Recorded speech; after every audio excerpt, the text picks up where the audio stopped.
InnerQuest explores various pathways through which you can connect with the infinite wisdom of the universe and apply it to personal, professional, and spiritual growth. This program, featuring accomplished practitioners, educators, and authors, is provided by Infinity Foundation, an innovative center for holistic studies and research. We invite you to share this journey with us.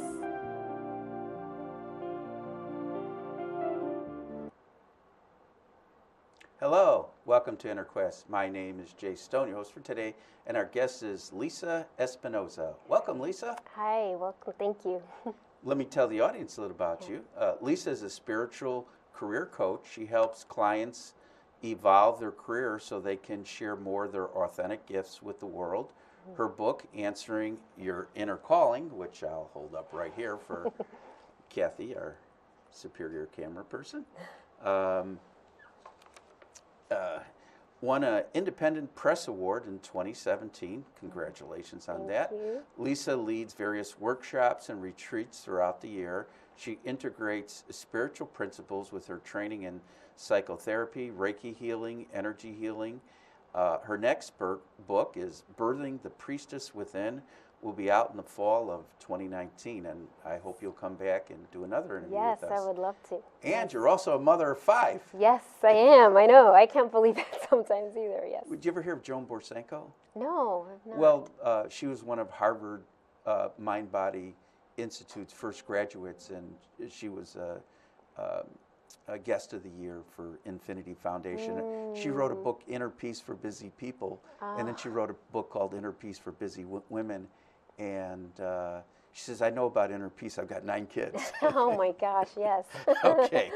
So tell our audience, what is a spiritual career coach?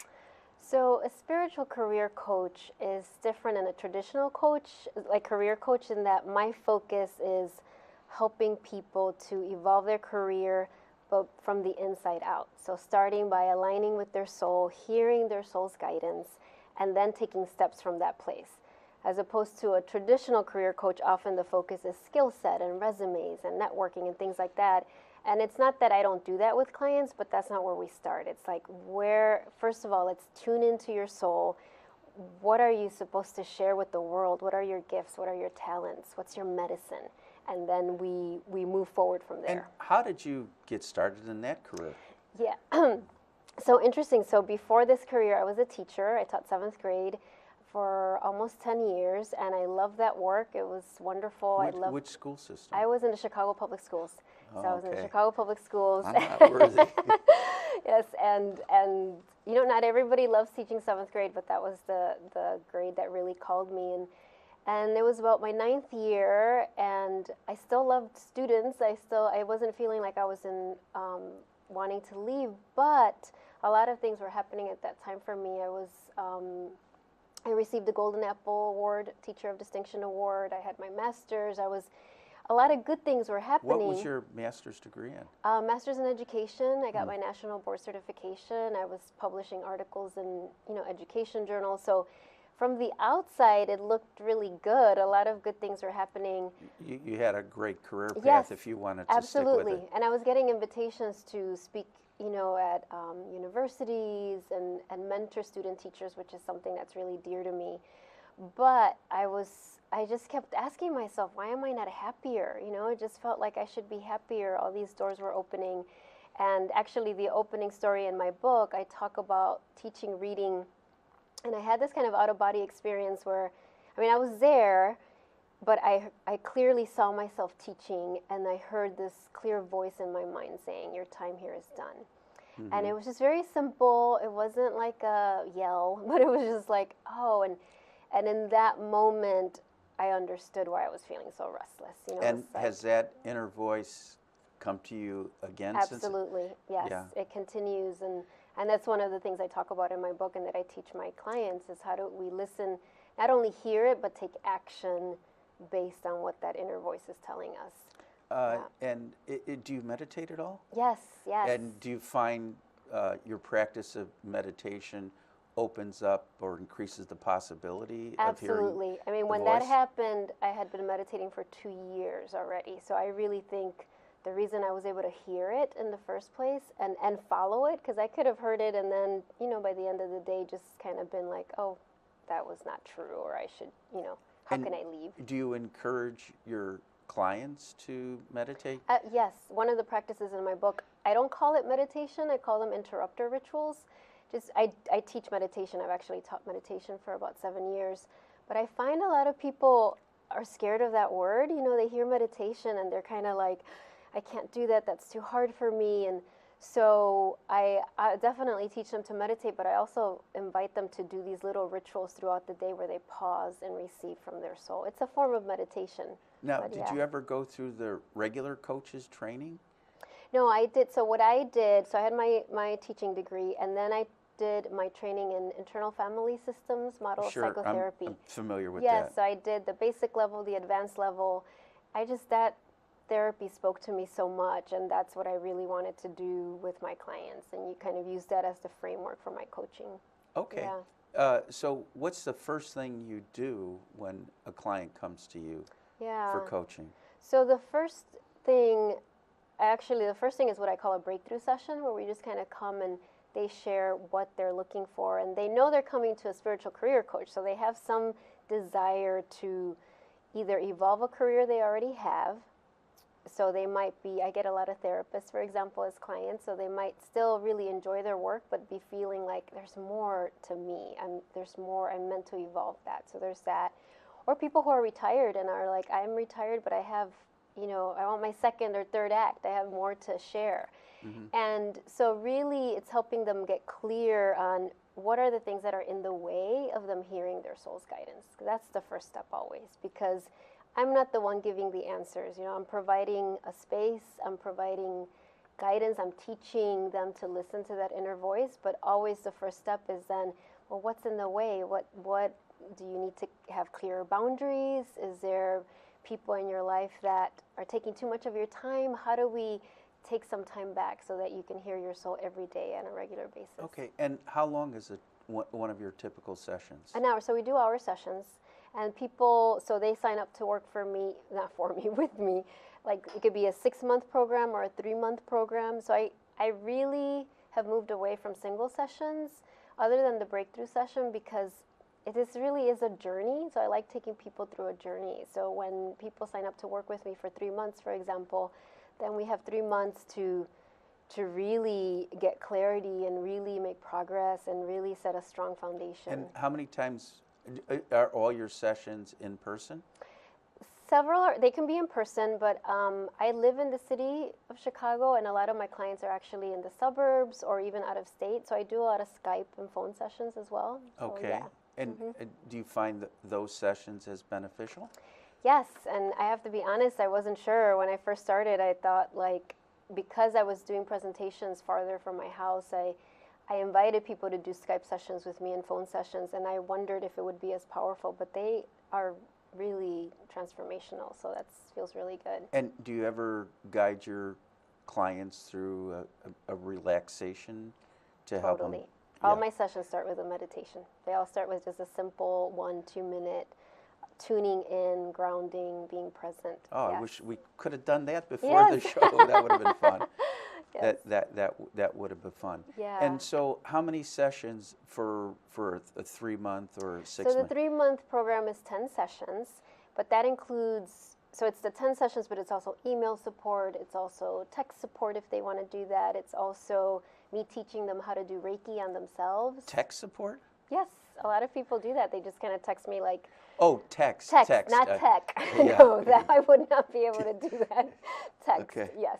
Okay. Yeah, so it's really a 3-month journey where they have me as their mentor by their side. And then at the end of 3 or 6 months, can they sign up for more? Absolutely. And a lot of people do that, like re-enroll. Yes, definitely. And do you ever refer out? Let's say some clients have some serious mental health issues or health issues that It hasn't happened a lot just because when those clients come in, they often have a therapist already as well. So I might have clients who are dealing with some, a more serious mental health issue, and they have their therapist, and they have me as a coach who has a different intention to working with me. But definitely, I would do that. Now, I've never heard of a spiritual coach before. Yes. Is there like a national or international? I don't think there is, and I want to be Well, honest. congratulations. Yes. You created a whole new profession. Yes, it's evolved. I teach my clients to evolve their career, and this is what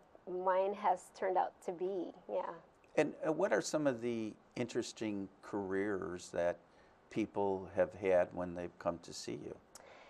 One of the most interesting, I had a client who was an FBI agent, which was so interesting. And Male or female? Female. Okay. And she was really interested, though, in bringing spirituality into her work and Reiki energy healing. So she did Reiki trainings with me and really helped her to tune into that. She was very spiritual already, but was having a hard time with the negativity that could be in her workplace at times. So that was a lot of the focus. Oh, you just spend your days investigating crime and criminals. Of course. What could be unspiritual about that?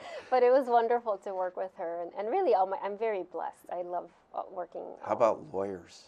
I haven't had well, actually, I have a client who's a lawyer, but she transitioned to nonprofit work. So she has that lawyer background, but she's doing nonprofit work right now. Okay. What are your unique qualities that you use as a spiritual coach? Well, I mean, there's first a formal training, of course, like I said, internal family systems, that model of psychotherapy. You know, our audience may not know internal family systems. Can you sum it up? Yes, in a minute or two, yes. Yeah. So basically the premise of that modality is that we have a higher self, I refer to it as a soul, that is whole, complete. It is our true essence. It's eternally tapped into source, whatever source is to you, God, Goddess, universe. But that we also have all these different parts of us, and those parts are good. They help us with different things, but they also can become burdened. And when I do this modality with my clients, is helping them facilitate that relationship with those parts and helping them unburden those wounded parts. And do you often have your clients name their parts? Oh, definitely. Yes, Yeah. yes. They name them, they describe them, they befriend them. That's the second practice in my book, is all about getting to know your parts and really. Yeah. And can they change the parts? They can evolve them for sure. I Okay. tell them you can't get rid of them. You can't get rid of them, but you can heal them, you can evolve them. They can become an ally instead of a part that sabotages you because it's wounded. So yeah. You know, I would think a lot of people with physical illness like cancer or some other life-threatening disease would also seek a spiritual coach. Oh, for sure. Definitely. Yeah. A lot of times people come to me when they've had some type of crisis in their lives that has really clarified for them, like, I don't want to waste my time. I have this time and I want to share my gifts and my talents. And some of them is illness, for sure. Good. Well, you're watching Inner Quest, and we're talking to Lisa Espinosa, the world's first spiritual coach, spiritual career coach. Yes. Yeah. Thank you. Yeah. All right. Now, you use other techniques. You mentioned Reiki. Yes. Why don't you tell the audience about the other techniques you draw in? Oh, you mentioned meditation. Yes. Or yes. However you call it. Yeah. So, well, Reiki is one of them for sure, and Reiki is a form of energy healing. And the reason that's really powerful to integrate is because we're not just physical beings, we're energetic beings. So to be able to also offer a session where I'm helping my clients clear their energy, clear memories from their energy body, clear past programming about what a career should be. There's a lot of burdens around, work should be hard and I should just be sacrificing myself. So you're a Reiki master? Yes, I'm a Reiki master. And are you at the level where you can teach it as Absolutely. So I teach all my clients Reiki. Okay. They all know just the level 1 so that they can do Reiki on themselves in between our sessions. Okay. And when you, do you actually feel or sense like an old wound or a healthy pattern Yes. when you're doing your Reiki? Definitely. Well, why don't you talk about that and Yeah. how you want to experience, your clients to experience a shift? Yeah. So when I'm doing the session, they're lying on a table, or if it's long distance, we're doing it long distance. And I definitely will feel if they have a burden around really being authentic with, because evolving your career is all about authenticity. It's about really letting people know this is who I am, these are my gifts. So when I do Reiki, I can feel maybe that closeness in their heart or some fear in their stomach, for example. So I work with the energy, but I really talk to them through it as well and kind of guide them so that they can, because often as I'm doing the session, they'll feel like, oh yeah, my stomach's feeling tense, I'm feeling anxious. And it's a very kind of sacred space where a lot of healing happens, and then just holding the space often allows them to recognize, yeah, I'm holding this old wound right there that I didn't even know I was holding. So, and then because they know Reiki, then they can also keep doing that form of healing on themselves, so they can keep getting clarity. And How much time does it take you to teach somebody Reiki? Well, I do Reiki trainings, which is a whole separate thing. Those are, several hours, and there's a weekend. But for my private clients, one of the sessions I take as a session where I just really make it so concise. For me, it was like the basic thing you need to know so that you can do Reiki on yourselves. So now, 40 minutes, an hour there, so that they feel comfortable, like, okay, I can do Reiki on myself. And of course, they have access to me, so if they have any questions. But for me, it was really important to make it practical and simple. And then if they want to do more training, I can offer that. But at least having that basic level is really important. Okay. And now, any other modalities that you incorporate? Well, I would say I recently received my end-of-life doula training. I've always been really interested in end-of-life, and even though that might not seem relevant, there's different types of death, right? It's not just physical death, there's just transitions. And for some people, ending a career and starting a new one, as exciting as that might be, there's grief involved with that. Sure. So my work in grief and being able to hold space for grief and hold space for even people who might feel like, oh my gosh, I've had this job for 10 years that I don't love. I'm grieving that. Well, right, grieving the false self. Yes, exactly. There's a lot of that death. So I feel like that's another modality that I bring in that's really important. So how do you help someone grieve after they change careers or get rid of their inauthentic self? Yeah, I think the first step is just letting them know you're grieving and it's okay to grieve.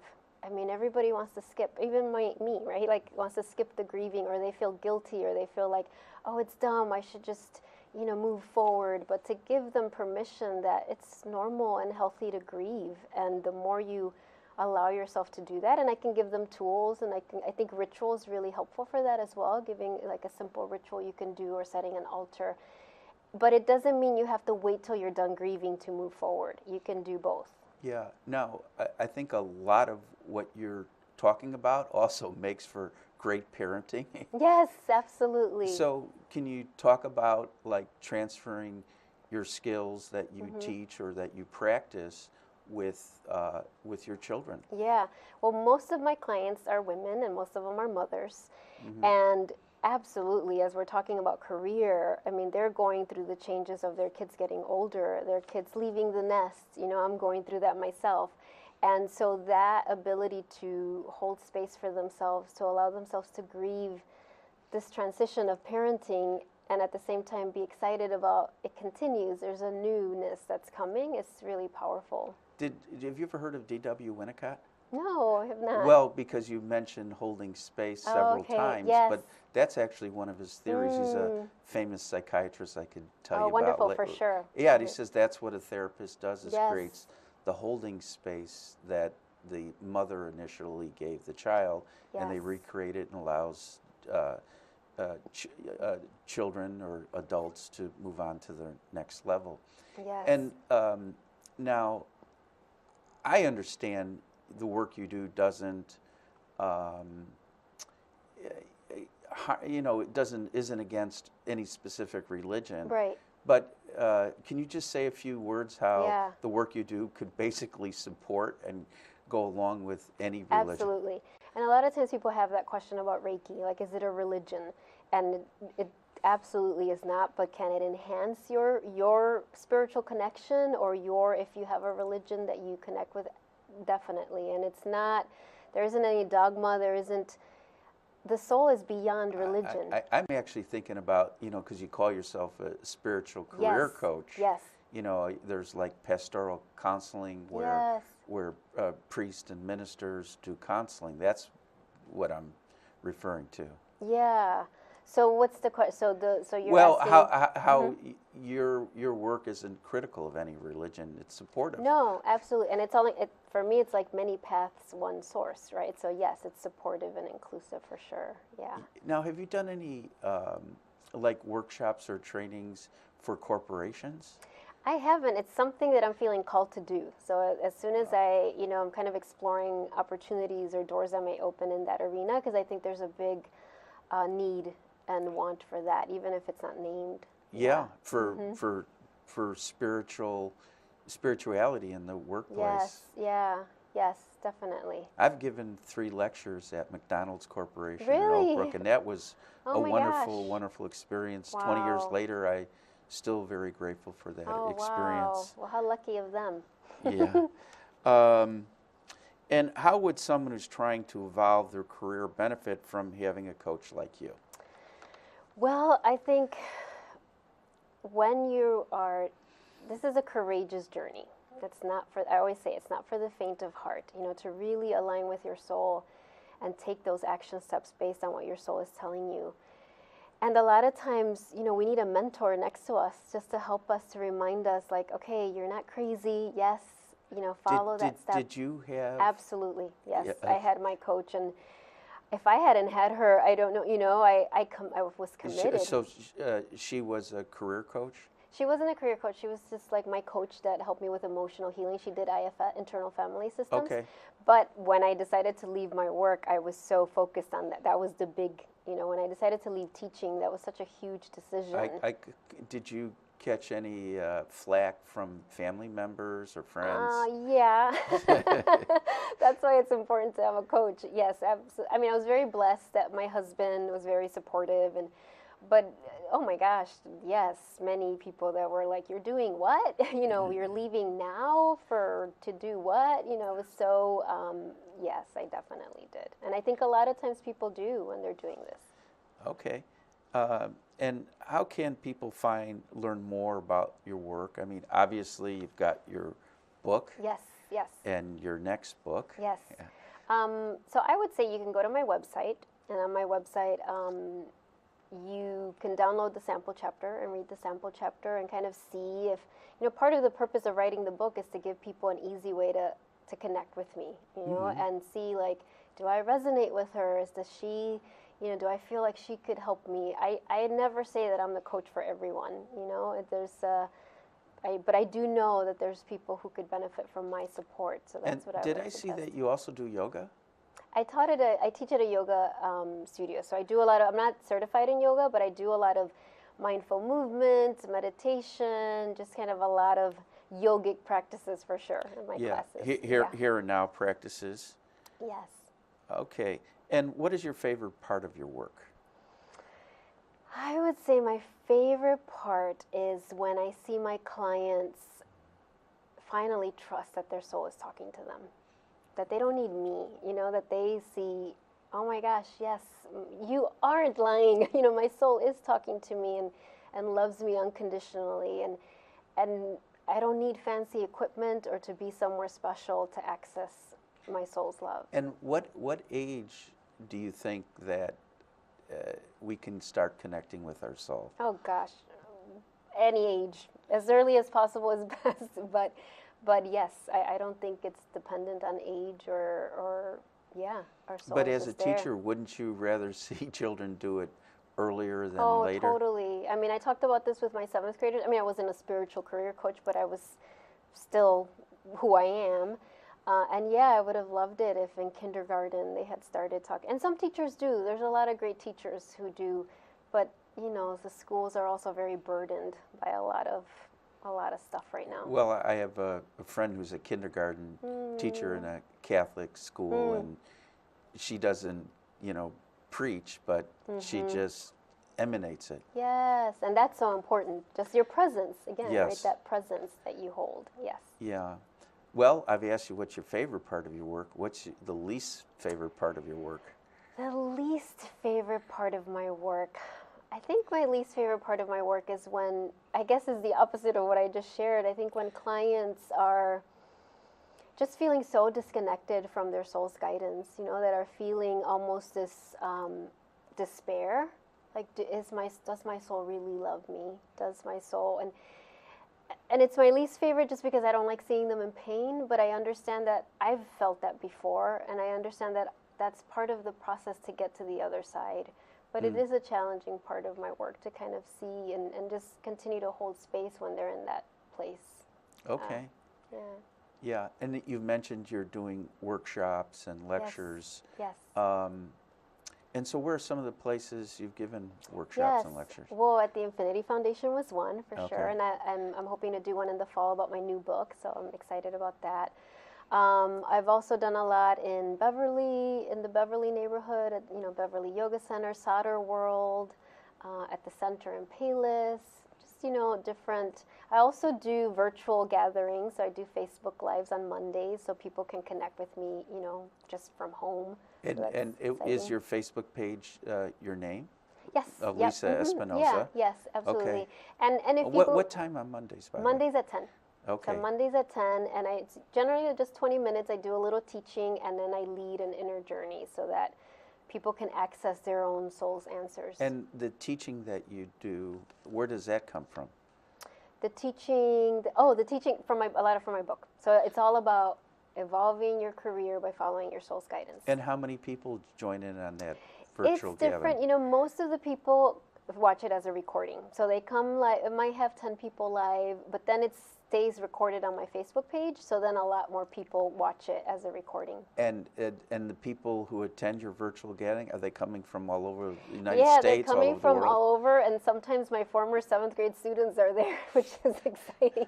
That happened today. I was like, I'll look at, because you can see on the screen, people can comment while you're doing the Facebook Live, and I'll see like, Miss Espinosa, hi, you taught me 7th grade. so that's been fun to do that too. Yeah. Yes. And how long have you been away from teaching? I've been away 9 years now. By the way, have you ever talked to Nancy Marder? Just a little bit. We haven't had a long conversation. Does she know you're a teacher? Because Nancy came, she was a special ed teacher. No, we've never had like a long conversation. It's been like in Well, passing. you two have got to talk. Yes, I'm yeah. sure. Oh my gosh, I'm sure I would you love have to. a lot in common. Yeah. And so, what's the popular? What resonates the most when you give workshops and lectures? I think what resonates the most is people are really looking to know that their soul is talking to them. That they don't have to do anything fancy. They don't need to get special meditation training. They don't need to go to an ashram. They don't need to go to a retreat. That literally they can pause and connect every day and receive from their soul. I think that even if people doubt it, it resonates so deeply. There's such a longing for it that I feel like that's really And powerful. just that one flash of light that you had, it's time to move on. Yeah. That's all you have to do. That's all. Yes. All right, I'm getting the signal to wrap Yes, up. yes. So for more information about Lisa Espinosa, Infinity Foundation, Inner Quest, stay tuned to the credits at the end. Until next time, wish you good health, good fortune, and of course, good spirits. Thank you, Lisa. Thank you.